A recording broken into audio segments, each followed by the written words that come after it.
¿Qué tal, mundiamigos? ¿Cómo están? ¿Cómo les va? ¿Cómo la pasan nuestros queridos mundiamigos? Bueno, por acá nosotros una vez más, como siempre, disfrutando de conocer cosas interesantes sobre México. Por acá nos han enviado esta sugerencia. Miren qué interesante suena, porque dice así: mitología azteca, el quinto sol y el origen del mundo.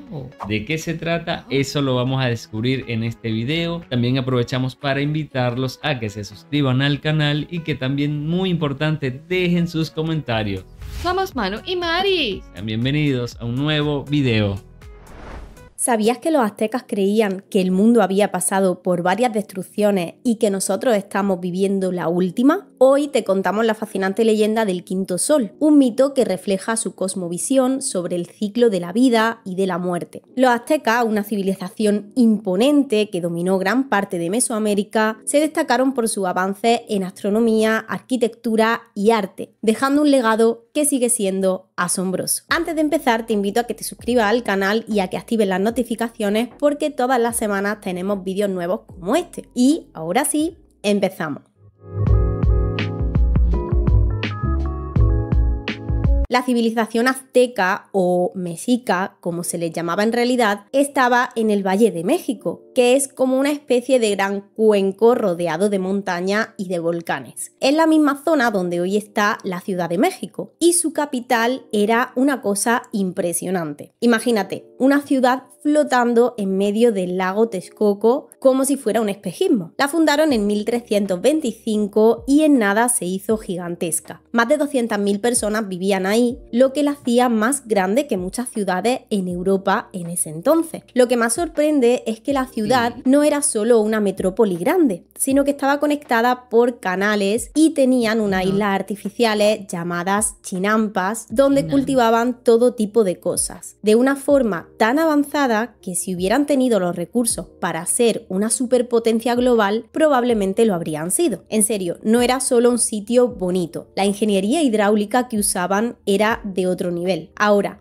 el imperio mexica no solo se quedó en Tenochtitlán, de hecho se expandieron un montón, desde el Golfo de México hasta Guatemala y las zonas altas de lo que hoy es el centro y el oeste de México. Todo esto lo lograron a través de una mezcla de guerras, de alianzas con otros pueblos y también del comercio. Fueron como los reyes de las negociaciones y de las batallas. La política azteca era como una pirámide muy bien definida. Todo estaba centrado en el Tlatoani, que era el emperador, pero no era solo el jefe, era mucho más que eso. El Tlatoani no solo gobernaba, sino que también era el representante de los dioses en la tierra. O sea que tenía ese poder divino, algo así como una mezcla entre rey y sacerdote al mismo tiempo. Debajo del Tlatoani, los nobles eran los más importantes. Ellos eran los guerreros, eran los sacerdotes, los líderes militares, o sea, eran los que estaban en el poder, los que manejaban todo. Luego estaban los pochtecas, los comerciantes, que a pesar de no ser nobles tenían una posición bastante alta porque se encargaban del comercio y traían tributos. Ellos no solo vendían cosas, sino que también viajaban a lugares lejanos, cumplían funciones diplomáticas y eran algo así como los embajadores de los aztecas. Pero claro, no todo el mundo vivía en la cima. Los macehuales, lo siento si no lo pronuncio bien, los campesinos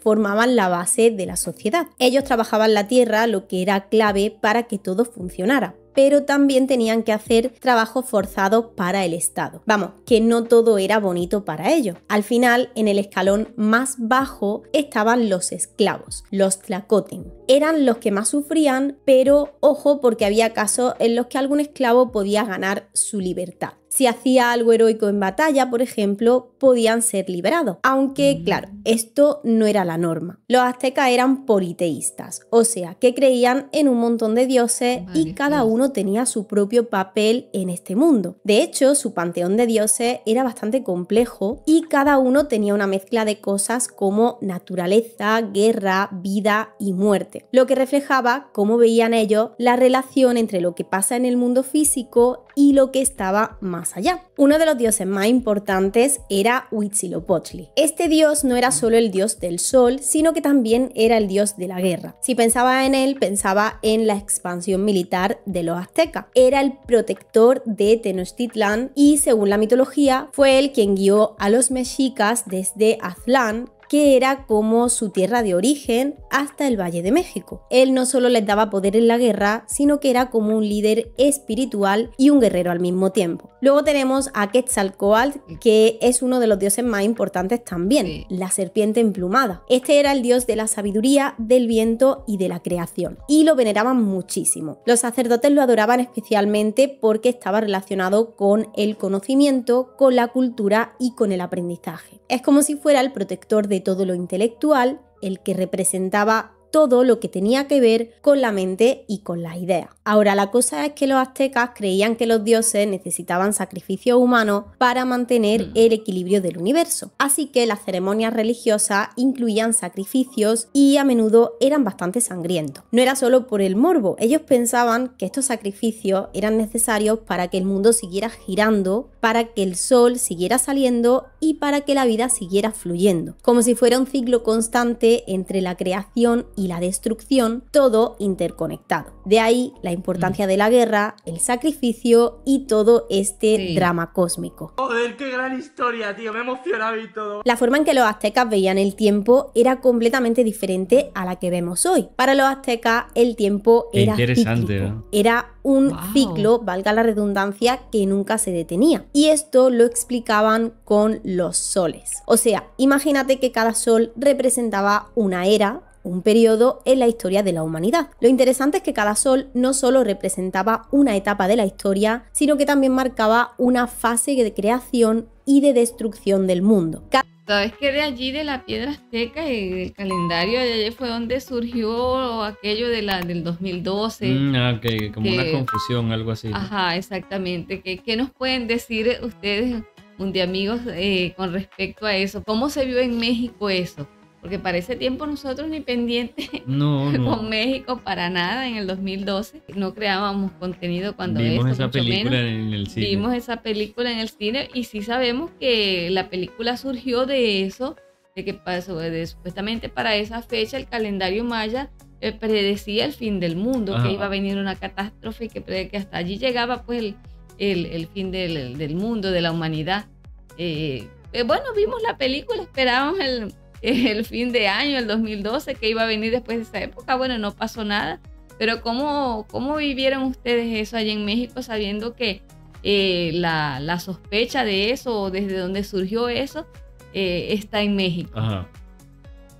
Cada uno de estos soles tenía su propio destino. Cada uno representaba un ciclo de vida, muerte y renacimiento. Es como si para ellos el mundo fuera un lugar constante de reinvención. Un lugar que siempre se estaba creando y destruyendo una y otra vez. Cada sol traía consigo una nueva era con su propio principio y su propio fin, y cuando llegaba el final de uno, el siguiente comenzaba. Este concepto de los soles, de las etapas cíclicas, no era solo una forma de entender el tiempo, sino que reflejaba cómo veían la vida misma, como un proceso sin fin de regeneración. Y por supuesto, todo esto estaba relacionado con la manera en que veían el mundo, los dioses y el destino de la humanidad. Para ellos, nada era permanente, todo se transformaba, se destruía y luego renacía, como una gran rueda que no dejaba de girar. La mitología azteca tiene una historia fascinante con esto de los 5 soles. Es como su forma de explicar los ciclos de la vida y del universo. Según ellos, antes de que llegáramos al mundo tal y como lo conocían, hubo 4 soles, o sea, hubo 4 eras, y cada una terminó de una manera bastante dramática porque, claro, los dioses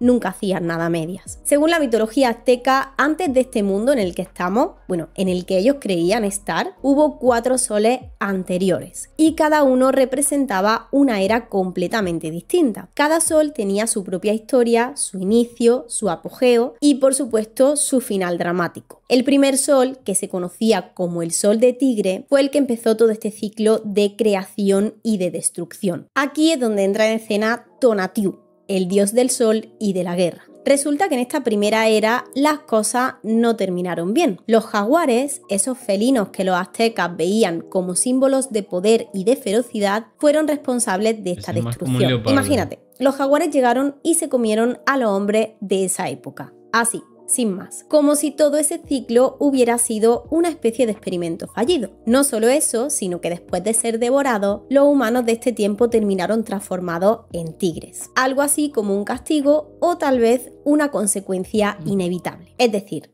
no tenían escapatoria. Lo interesante aquí es que esta idea del sol de tigre también refleja cómo los aztecas percibían la fuerza y el peligro que representaban los jaguares. Para ellos, estos animales eran depredadores implacables, casi invencibles. Y que los jaguares fueran los encargados de acabar con esta primera humanidad no es ninguna casualidad. Es una forma de conectar el poder destructivo de la naturaleza con los ciclos del universo. Hay otro detalle curioso, y es que en algunas versiones de la historia se dice que los hombres de este primer sol vivían en un estado muy primitivo. No había civilización, no había avances, simplemente existían, como si estuvieran en las primeras etapas de la creación. El segundo sol, el famoso sol de viento, es otra historia épica. Este sol está asociado con Quetzalcóatl, nada menos que la serpiente emplumada, ese dios tan complejo que, como hemos dicho, representaba el viento, pero también el conocimiento y la creación. Esta era terminó de una manera desastrosa como todas las demás. La causa: huracanes brutales, implacables, que arrasaron con todo lo que encontraban a su paso. ¿Y qué pasó con los humanos de esa era? Pues según la leyenda se convirtieron en monos. Esto tiene su lógica si lo piensas desde su cosmovisión. Los monos en la mente azteca representaban algo así como el desorden, la naturaleza salvaje, una especie de caos sin mucha estructura. Entonces, que los humanos de esta era hayan terminado como monos es una manera de decirnos que este mundo estaba literalmente patas arriba, lleno de confusión y sin control. Además, Quetzalcóatl, con su conexión con el viento, tiene todo el sentido aquí. El viento, como fuerza de la naturaleza, no solo es poderoso, sino que también es impredecible. Puede ser una brisa suave o un huracán que destruye todo. Y este sol es justo eso, una era que comenzó con grandes esperanzas y que terminó en caos, con los huracanes como protagonistas. Una historia de desorden, de destrucción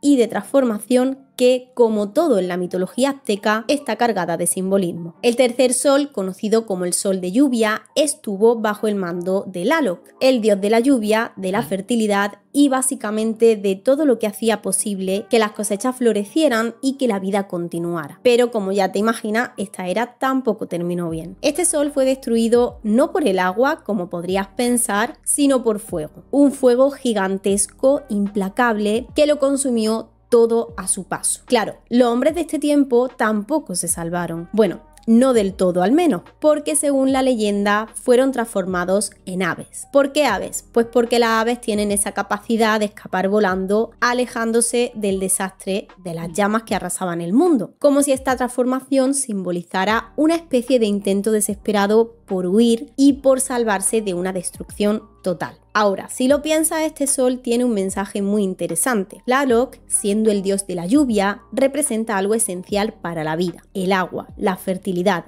el sustento. Pero este sol nos muestra la otra cara de la moneda, esa vulnerabilidad de depender tanto de la naturaleza. Porque aunque el agua es vida, también puede ser escasa o puede ser inútil frente a un desastre como el fuego. Es una especie de recordatorio de lo frágil que puede ser todo. Así que este tercer sol, con su lluvia, con sus llamas y con esta ave escapando al cielo, no es solo otra historia de destrucción en la mitología azteca. Es también una manera de reflexionar sobre la dualidad de la naturaleza, sobre esa mezcla constante entre creación y destrucción, entre lo que da vida y lo que la quita. El cuarto sol, el famoso sol de agua, estuvo bajo el dominio de la diosa del agua, de las lagunas y del oro. Interesante cómo, o sea, qué tan complejo era la cosmovisión que tenían los aztecas, ¿no? Y esas civilizaciones de ese momento, porque diseñar todo eso tan complejo, o sea, suena tan así como tan estructurado al mismo tiempo que...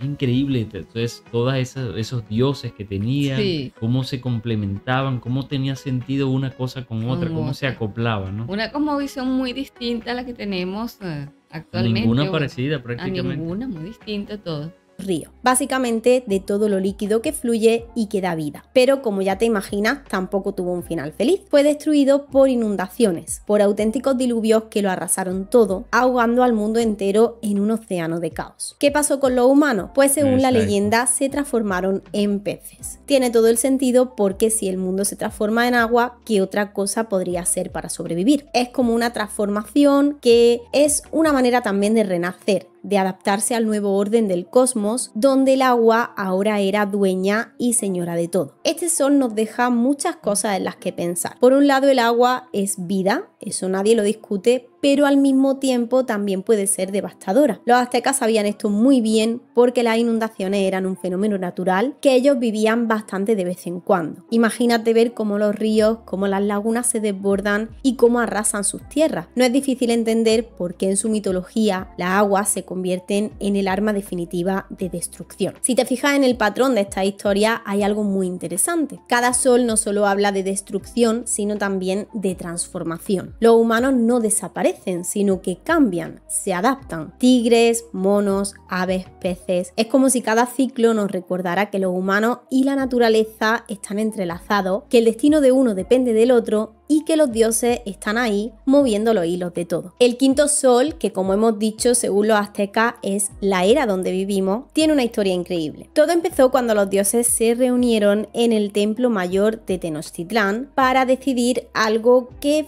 francamente no era nada fácil, y era quién iba a sacrificarse para dar vida al nuevo sol. Alguien tenía que sacrificar literalmente su existencia para que el mundo tuviera luz y pudiera seguir existiendo. Entre los dioses había dos protagonistas principales. Por un lado estaba Nanahuatzin, un dios sencillo, humilde, que pasaba desapercibido pero que tenía un corazón enorme. Y por el otro estaba Tecuzictecatl.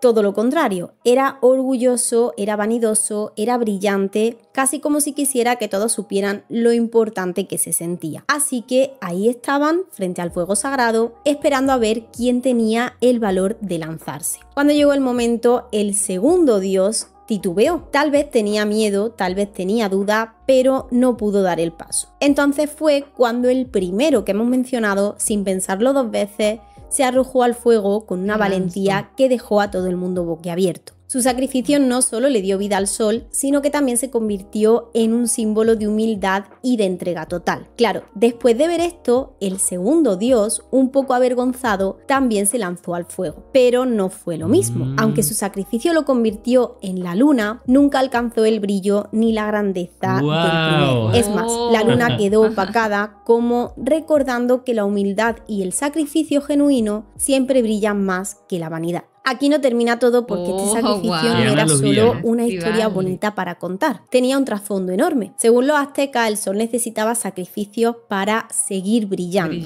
para seguir vivo. Por eso los sacrificios humanos eran esenciales. Eran una forma de alimentar al sol y de asegurarse de que el ciclo de creación y de destrucción siguiera en marcha. Además, la idea de que el quinto sol fuera la última era también reflejaba los miedos de su tiempo. Los aztecas vivían en un mundo lleno de incertidumbre, con crisis políticas, sociales y quién sabe con qué más. Para ellos el fin de este sol podía llegar en cualquier momento, ya sea por una tormenta de fuego, por un terremoto o, en el peor de los casos, por el colapso total del cosmos. Era una visión apocalíptica, sí, pero también profundamente ligada a su creencia en el sacrificio como la única forma de mantener el mundo en equilibrio. Ellos tenían esta creencia de que el quinto sol no era un regalo eterno ni era algo garantizado. Para que siguiera brillando tenían que darle algo a cambio, los sacrificios. Esto era algo con un trasfondo muy profundo. Según su mito, cuando los dioses se sacrificaron para crear este quinto sol, dejaron toda su energía en él, pero esa energía no iba a durar para siempre. Había que renovarla. ¿Y cómo lo hacían? Pues con rituales, con ceremonias y sacrificando a personas, especialmente guerreros capturados en batalla o individuos que eran elegidos con cuidado. Todo esto ocurría en lugares sagrados como el Templo Mayor de Tenochtitlán, donde las ceremonias no solo eran un espectáculo impresionante, sino que además tenían un gran peso cósmico. A pesar de todo este esfuerzo, los aztecas creían que este quinto sol podría ser el último. Es como si para ellos estuvieran viviendo una cuenta regresiva. ¿Por qué? Pues por muchas razones.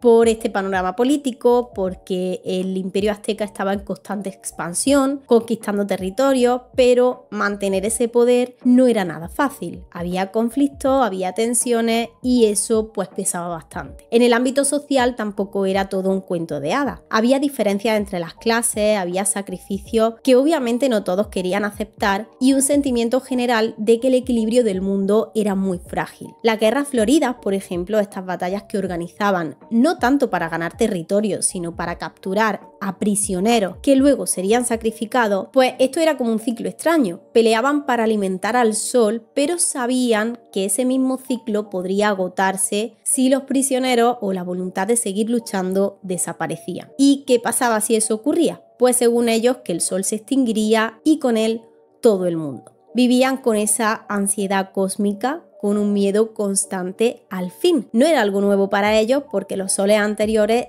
ya se habían terminado en desastre según su historia y cada uno había tenido su propio apocalipsis. Entonces la posibilidad de que el quinto sol también terminara de una forma similar no era tan descabellada. De hecho, muchos mitos decían que este sol podía apagarse por fuego, por terremotos o por alguna otra catástrofe cósmica. Ya no nos queda nada, nos queda un empujoncito y ya está. El legado de los aztecas es algo increíble. Lo que dejaron, especialmente con su manera de entender el universo, sigue siendo algo que te vuela la cabeza. La leyenda del quinto sol era como el eje de todo este rollo cósmico. No solo se quedaban en lo espiritual, sino que también eran unos genios con las matemáticas y con la astronomía. Su calendario, el famoso calendario azteca, era una maravilla. Tenía una precisión impresionante. No era solo un calendario para saber en qué día estaban. Tenía todo calculado. Los movimientos del Sol, de la Luna, incluso de Venus, que para ellos era muy importante. Y esa piedra del Sol, que puede ser que hayas visto alguna vez, que está en el Museo de Antropología de la Ciudad de México, es como la máxima prueba de todo esto. Es un círculo gigante, precioso, lleno de símbolos que cuentan la historia de todos los soles, los ciclos cósmicos y cómo todo se iba conectando con su mitología. Este calendario no era solo práctico porque lo usaban para cosas como la agricultura, las ceremonias religiosas, incluso la política. Era un mapa cósmico y una representación de cómo entendían tanto el tiempo. Qué complejo, ¿verdad? Como allí reflejaban tantas cosas. Y se resumió allí. Y tanta inteligencia, sabiduría para poder hacer todo eso, o sea, todo cronometrado, todo con tanto sentido, ¿no? Sí, exacto, eso es impresionante. En un espacio como ese, todo. O sea, toda la carga informativa que eso tenía.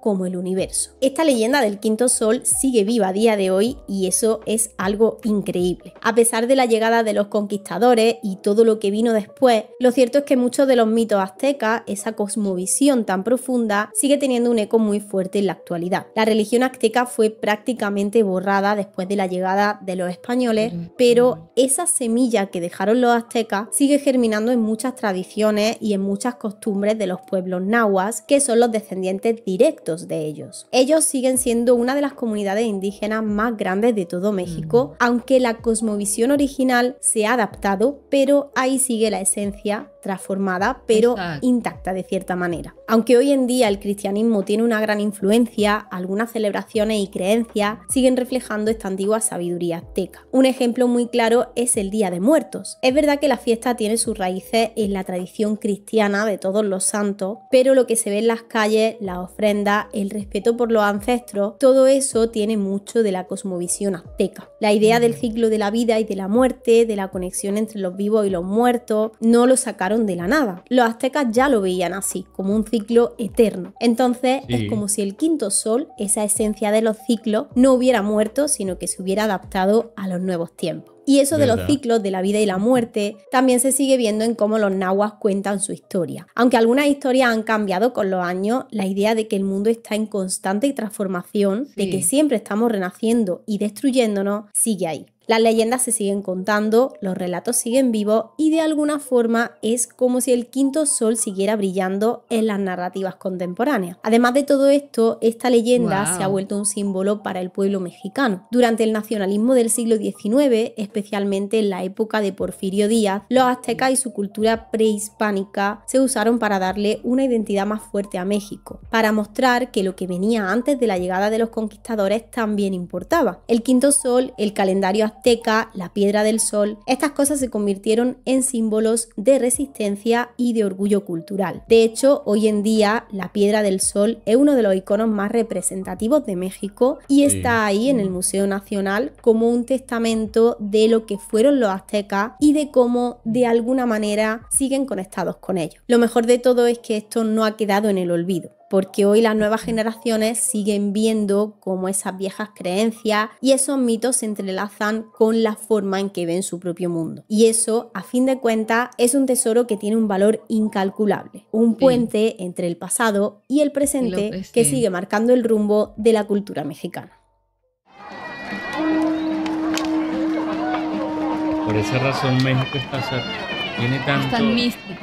Espero que os haya gustado mucho este vídeo. Muchas gracias a los miembros del canal por apoyarnos de esa manera. Ya sabéis que podéis uniros en el botoncito que pone unirme aquí debajo. Lo siento por todo lo que haya podido pronunciar mal porque me ha costado bastante. He hecho lo mejor que he podido. Y ahora sí, si no sabes qué comentar, te invito a que dejes este emoticono de aquí y yo te responderé tan rápido como pueda. Y sin nada más que decir, nos vemos en la próxima. Chao. Wow, excelente video, estuvo muy bien. Oye, no habíamos visto un relato así como este de todos los soles, ¿verdad? Sí, esta chica tiene muy buena narrativa. Yo me gusta ver varios videos de ella, o sea, porque me llaman la atención videos de todo, de la historia de nuestro país, de muchas cosas así misteriosas. Y ya recientemente he visto algunos videos mientras uno está haciendo otras cosas, pone uno los audífonos y le escucha porque no, se puede escuchar tranquilamente. De verdad que con este video dejó en claro muchas cosas, ¿no? Aprendimos mucho con este video. Es como que ver todas esas etapas juntas porque nunca habíamos visto un video así como este, ¿no? Y es increíble cómo tenían esa cosmovisión tan distinta. En México de verdad es así como mágico, como bien su nombre, como bien lo dicen, México mágico, místico, con todo aquello, o sea, porque está de la modernidad, pero está así como con un halo de misticismo, de misterio. Eso es como que lo que atrae también a muchas personas. Claro. Vuelvo a recordar aquel chico que visitó San Cristóbal de las Casas y dijo que eso mismo, algo místico allí, como una energía distinta que le provocaba quedarse en ese lugar. Pablo Imhoff, uno de los que anda en moto por allí desde Alaska, desde Ushuaia hasta Alaska. Entonces todas esas cosas que como eso místico también es lo que atrae y tiene como una energía distinta. Eso es verdad. Bueno, esta chica hace muy buena narrativa sobre el relato, pero nos gustaría saber de ustedes, de los propios mexicanos, si están de acuerdo con todo esto que relató acá, qué tan cierto es todo esto que ella comenta, qué tanta veracidad puede tener. O sea, porque siempre hay opiniones diversas, ¿no? Entonces siempre es bueno escuchar diferentes puntos de vista y siempre en los comentarios aprendemos algo también adicional a lo que vemos en los videos. Bueno, también disfrutamos mucho este tipo de contenidos, así que los invitamos una vez más a que si no lo han hecho, suscríbanse al canal y seguiremos compartiendo más contenido como este. También aprovechamos a invitarlos, ya lo saben, a que dejen ese buen me gusta. Dejen los comentarios con sus sugerencias y compartan este y cada video de Mundo M&M. Cuídense mucho, Mundiamigos, y nos vemos en un próximo video. Bye, se les quiere.